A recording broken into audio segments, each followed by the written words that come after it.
Hey everyone, Sarah here, back with another video, finally.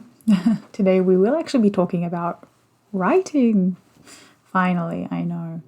So today, as you can see from the title of the video, we're going to be talking about believability versus realism in writing and what each of those mean. So specifically, we're going to talk about what each of those things mean, specifically to do with certain genres as well, and how they're not necessarily interchangeable. They don't actually mean the same thing.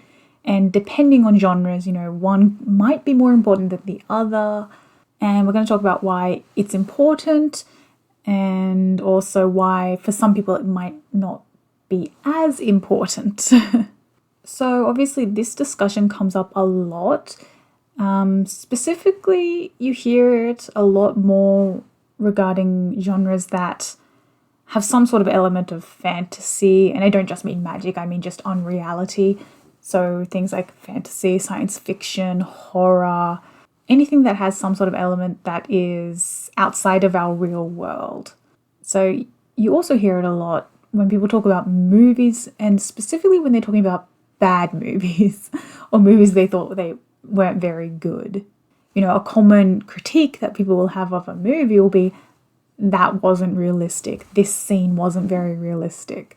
The character that decided to do this, that wasn't a realistic choice for them to make. But without digging a little bit deeper into what that actually means, it can be a bit of a hollow critique.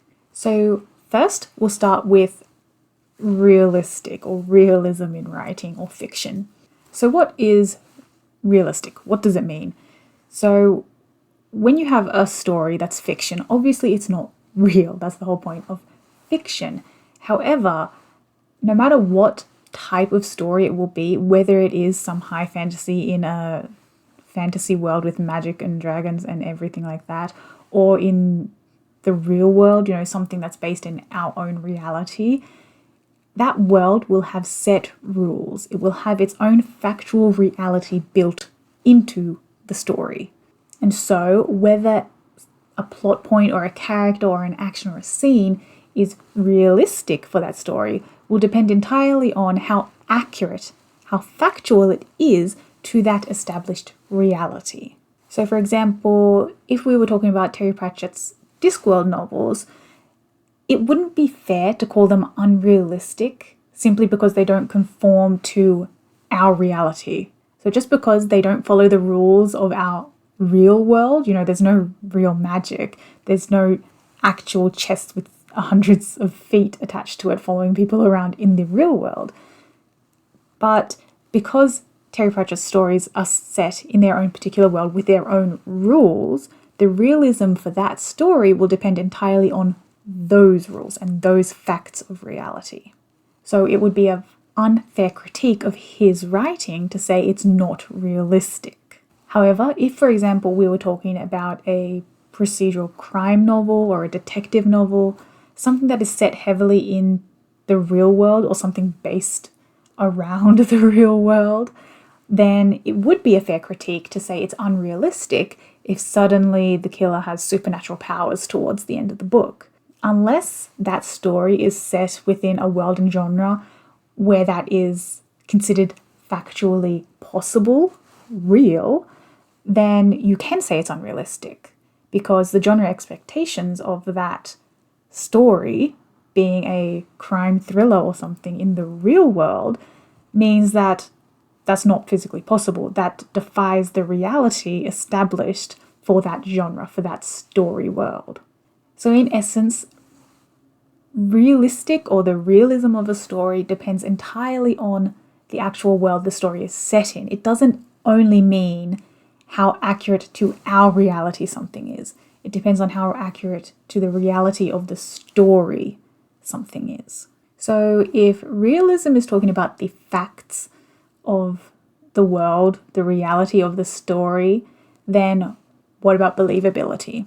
Believability, rather than realism or how realistic something is, depends entirely on our suspension of disbelief. Everyone knows about suspension of disbelief. It's basically that when we are engaging with a piece of fiction, a movie or a book or whatever, we know that it's not real. Therefore, we are able to waive some of the expectations that we would have for the real world. So, for example, if you have a fantasy story and it's got an established world with dragons and magic and all of that great stuff, then it would be considered believable to also include a person having prophetic dreams that come true. Even if that specifically hasn't been established as a fact of the world, even if it's not considered realistic because we haven't established, concrete evidence of that within the world, it is believable because of its adherence to the themes and the genre tropes of that world. So the believability of plots, characters, actions, scenes, all that stuff depends heavily on our suspension of disbelief, which is how likely we are to go, yeah, that sounds possible for that story. Again, using a crime thriller example, if we were reading a crime thriller and then suddenly the protagonist has prophetic dreams about the killer and they're connected through this weird otherworldly power, unless it's supposed to be like that, like you're writing it in a genre of a paranormal sort of thriller, then you would say it's not believable because it goes a little bit too far outside the realms of what we would consider likely to be true or likely to happen within that genre. So to summarize, to be realistic, or the realism of a story, is basically how true to the established reality of the story something is, not necessarily only to our own world, but to the world of the story. So yes, fantasy stories, horror stories, sci-fi stories can be realistic, while believability means how likely we are to accept something as possible or fitting the world and the narrative. Now let's talk about why each is important in their own way, but also depending on things like what genre you're doing, you might lean heavily towards one or the other. So if you are writing genres that are heavily based in our reality, in our real world, then you're probably more likely to lean onto the realistic side or trying to follow the established rules of the world or reality in your writing than the believability. Believability is a great tool and something to consider when you have to make up things or rules or trying to create situations that are believable and that might not actually follow certain established rules. If you're writing, for example, a romantic comedy set in a high school, there are certain amounts of realism that you will need to follow. You can't just make up whatever you want about school life and it be satisfactory, because almost everyone's been to a high school. We know how it works, obviously depending on countries, but we know generally how it works. You want to use believability for the things that people don't necessarily have a lot of experience for, but they can sort of think, oh yeah, that seems likely. You want to use realism for the things that people can understand as, wait, that's not right, it wouldn't work like that.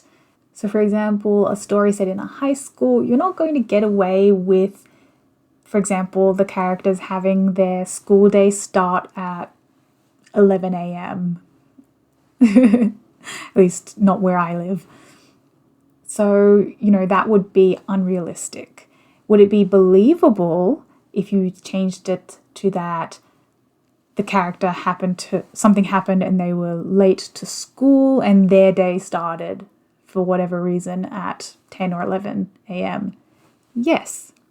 And now let's talk about realism and believability in fantasy sort of genres. So if you were writing, for example, a science fiction novel, obviously our real world has established, there's the established laws of the universe and how certain things work when it comes to space and all of that. But the vast majority of people don't really understand that. And even the people who do, generally speaking, they're going to be forgiving because not everyone's an expert. So you can lean more heavily into the believable rather than the realistic. Even if we know that faster than light travel is not possible, that's okay. In science fiction, we have that suspension of disbelief there that will allow us to go more onto the believable side of things. If we can just sort of establish something that makes it seem like, oh yeah, that might work, or that makes sense for this narrative, for this story, then we don't have to worry about it being unrealistic. Where we might run into problems when it comes to these sort of more fantastic genres and believability and reality is when you write something to be believable, but then that believability turns into an established fact within your story. So that's when you end up with stories with inconsistencies. So you do need to be careful. So it's not a novel, but a great example is JoJo's Bizarre Adventures, the Japanese comic, the manga. There's a lot of instances in that because it's such a long series that has been going on for so long, where the comic, the artist, the mangaka has made a lot of inconsistencies throughout the years where he's just forgotten things. He's established something as believable and that has become fact within that story world, and then he's gone and done something that then contradicts that, or he's forgotten something. So that's something that you do need to be careful, is when something that you've established as believability within a story turns into reality or realistic for the story, and then, you know, you have to stick with that fact.